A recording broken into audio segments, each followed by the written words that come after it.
So hello everybody. Thank you, thank you for being here. My name is John Lilic. So today we'll talk a little bit. We'll sort of dive a little bit deeper into cryptocurrencies, crypto assets. We'll try to understand it in a much, let's say, broader financial context. If you're on Twitter, feel free to add me. I've got some slides. I won't go through all of them, but we'll kind of like touch upon some of the main points. So many of you have probably seen this, but it's just a little bit of context on like how big money is, how big sort of, the financial context relative to where we are with Bitcoin, although this is quite a while ago, but you can see there's sort of an ever-growing cascading set of opportunities for crypto assets to play a role.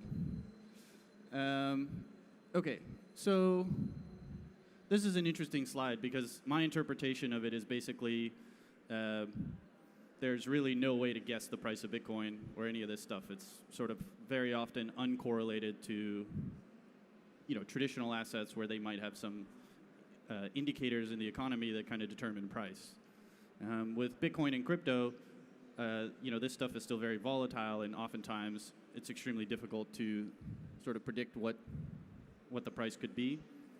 So many of you, or some of you perhaps, have heard of this notion of an ICO or a token sale, and these are basically sort of issuance of crypto assets that can sort of take on many different forms. And so if you have an interesting software project and maybe there is an application that you're building, and critical to that application is the utility or the functionality of a token, you can sort of sell that token on Ethereum, you can collect Ether, and in this way we have this sort of equity crowdfunding model. And it's sort of eating the world right now. It's definitely changing the way we allocate capital, particularly in the past where you would sort of have to go to a Silicon Valley venture capitalist and like beg for money. So there's a few different kinds of tokens. Maybe some of you are familiar with protocol tokens. So these are things like Ethereum or things like AdChain, representing protocols like token curated registries. Utility tokens are tokens that sort of are necessary to the functionality of a particular piece of software. There's a really interesting prediction market called Gnosis, and in order to sort of like gain wisdom from the crowd and use the application, you need the token. And then, of course, security tokens. This is kind of the thing I want to highlight a little bit in this discussion. So securities are financial instruments that are issued typically by very large financial institutions. And these instruments sort of have an expectation of profit, and you can sort of purchase these instruments. And so this is kind of the derivative, the securities market, if you will. The security token market has yet to really take hold, but my contention here would be that if you're thinking about crypto assets from an investor perspective, or if you're an entrepreneur, think deeply about how the traditional financial system works, how traditional assets work, and potentially how those can be replicated on blockchain. And the reason you'd want to do that is because, like, if you think about Bitcoin, the reason Bitcoin is yours is because you have custody of the private key. Likewise, if you think about complex financial instruments, why wouldn't you want to have custody over that? Like, why would you want to leave it in the hands of Lehman Brothers or Bear Stearns or something? And so when you're kind of designing utility tokens, there's a few different things to consider, governance being one of the key issues surrounding this ecosystem right now, as far as exactly how the community interacts with various elements of your project. Okay, so there's obviously been a lot of news about these massive token sales generating tremendous amounts of money. My contention would be that and there's a variety, there's a spectrum of opinions on it. Some are sort of like, well, this is ridiculous, and others are really embracing what's happening. My contention would be, again, if you think deeply about these things, the history of investing in tech has always been pretty ugly. There's always been sort of venture capital allocated into tech where effectively capital was misappropriated or investments failed. The same thing happens quite often in this case. However, because it's on the blockchain, it's all very public. it's all very public, and because it's public, you sort of can't run and hide.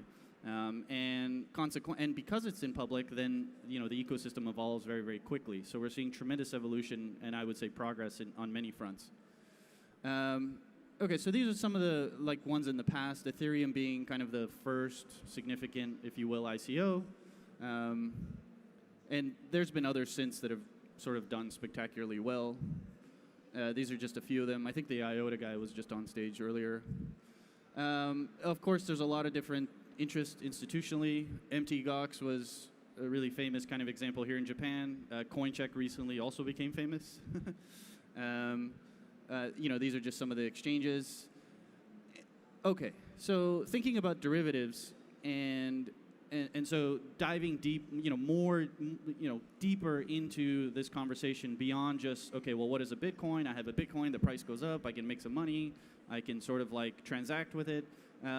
Thinking much deeper beyond that and saying, well, what if there are financial opportunities that I can invest in where I potentially have a yield?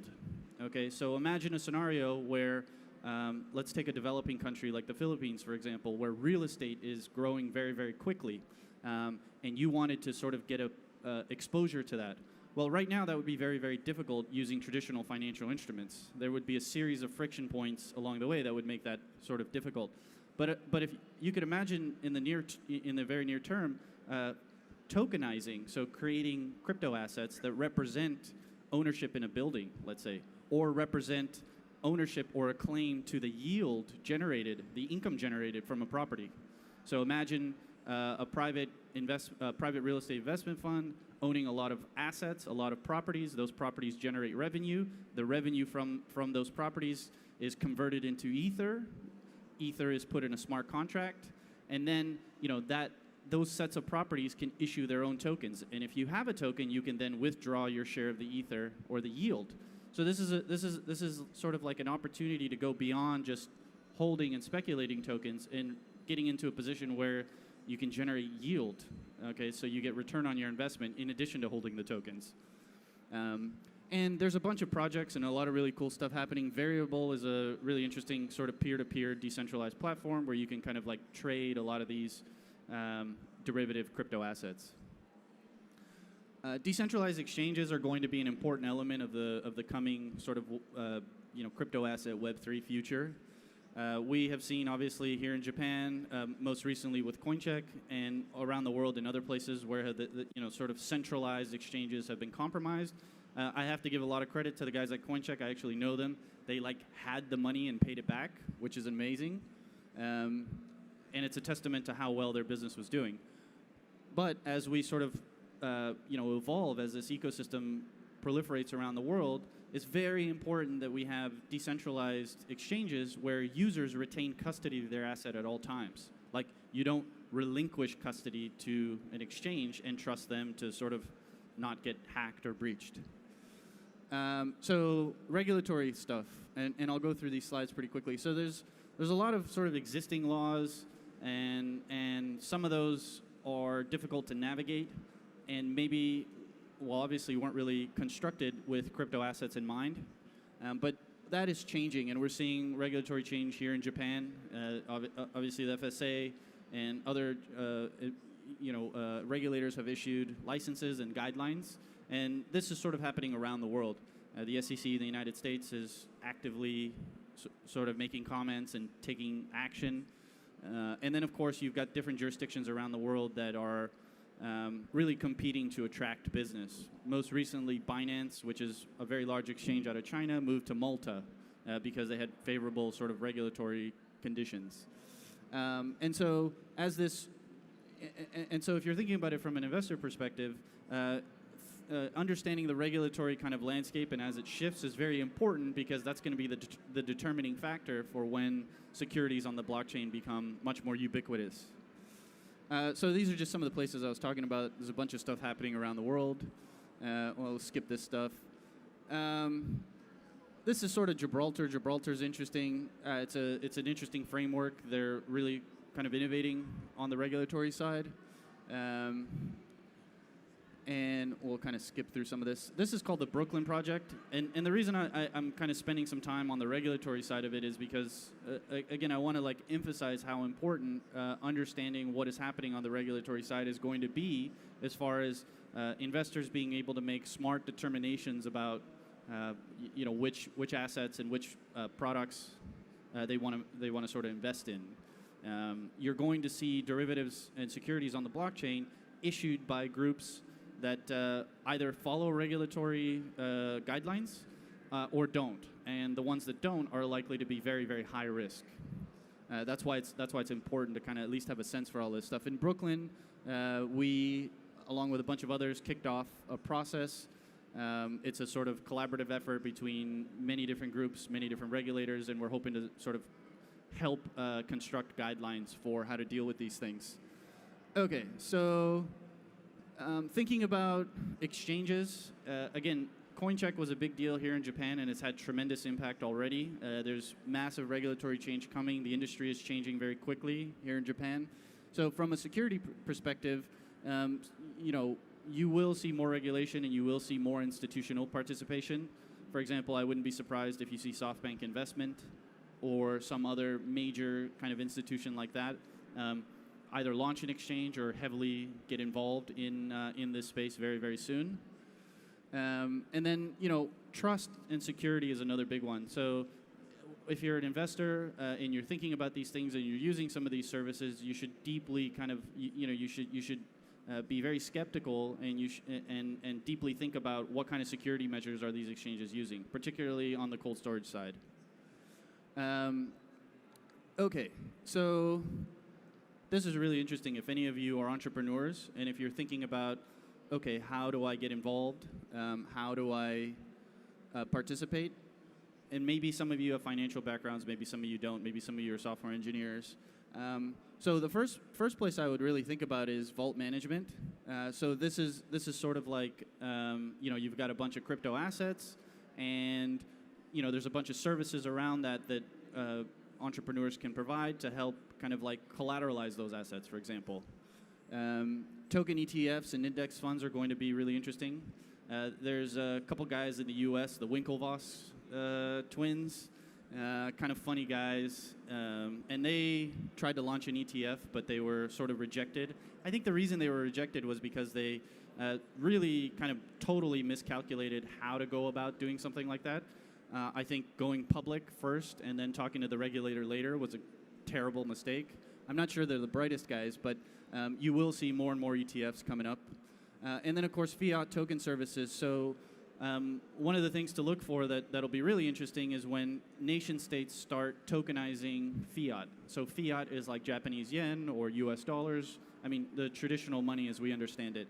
So you can imagine a scenario where either a bank or a nation state or perhaps an entrepreneur that works with a commercial bank sort of puts some, let's say, Japanese yen in an account and then issues tokens against those yen. And now this becomes a type of tokenized fiat. The reason that's really important is because it sort of creates a pathway in and out of the crypto fiat world. So hosting ICOs and token trading, you're going to see more and more of these ICOs or token sales. Again, as investors, I would deeply think about, particularly on the security side, who is sort of, following regulatory guidelines and who isn't, because that's going to be a determination, that's going to help you determine sort of your risk profile. So this is what I'm talking about when I say the tokenization of like the rest of the kind of global economy, which is much, much bigger than we realize. I mean, the derivative market, we actually don't know how big it is. It could be $700 billion to $1.4 quadrillion. Like, we don't actually know. It's massive. Excuse me. And then, of course, public equities, fixed income derivatives, real estate, etc. Infrastructure is another really interesting one. So Japan has, I guess, mega solar projects. And so if some of you are entrepreneurs in the renewable space, you can imagine kind of like doing an ICO to finance the development of a mega solar project, of which you get paid in yen through these power purchasing agreements, and you could like convert that yen into ether and distribute it out to the people that participated in your ICO. And if you think about capital allocation and raising capital in a traditional sense, that can be quite hard at times. But this sort of tokenizing, this would be a tokenized security. That this model could potentially be extremely attractive, not only here in Japan but around the world. This is sort of less interesting. Maybe I'll skip through that. But if anyone wants to take a picture, it's just kind of an rough architecture diagram to give you an idea of how these things could work. So again, thinking about potential opportunities, value proposition, again, just think deeply about these things. If you need some help and guidance around how to structure your thoughts, this kind of information is available online. But as securities go on the blockchain, you're going to see a tremendous, tremendous influx of capital and many more sophisticated investors, particularly people that are in the traditional finance world. And so, as maybe recreational investors or new investors, you want to really set yourself up for success by deeply thinking about these things. Token analysis, you can sort of do, business review, reputational review, technical review. You could also do like a legal review. So, whenever you see a project and maybe you're thinking about investing, don't just rely on what your buddy told you or what you see on like Telegram. This is another one you can sort of like take a picture if you want, but on the crypto cash side, I won't go too deep into that. You can sort of see how these things could work. Token-based ETFs and index funds. Again, you can take a picture. It'll give you a sense. I've only got a minute and a half, so I won't go too deep into it. Vault management also, you can kind of get a sense. So decentralized securities depository. Again, CESDs we think are going to be a big deal. I'm seeing a lot of pictures. That's good stuff. Okay, so that's me on Twitter. If you want to find me, and then I guess before we wrap this up, I think it's important to understand where we started, where we are, and kind of where we're headed. Where we started was out of necessity. If you think about something like Ethereum, or even before that, something like Bitcoin, nobody would have ever given you permission to make Bitcoin, okay? Yet it was totally necessary. It was like fundamentally an element that has sort of changed the world. As Bitcoin performed beautifully, as it sort of maintained its sort of structure, doing this one simple thing, we started thinking about, well, how can we do other things in this blockchain context? And so Ethereum emerged. And post-Ethereum, we're starting to see sort of that evolution continue. Things like Definity are coming, et cetera. And along the way, people have been able to participate in this ecosystem. Obviously, with ICOs, direct participation. This is going to transfer, this is going to continue into the security space, and I think it's one of the most exciting opportunities of our time. So I definitely welcome it and hope you will too. So thank you very much.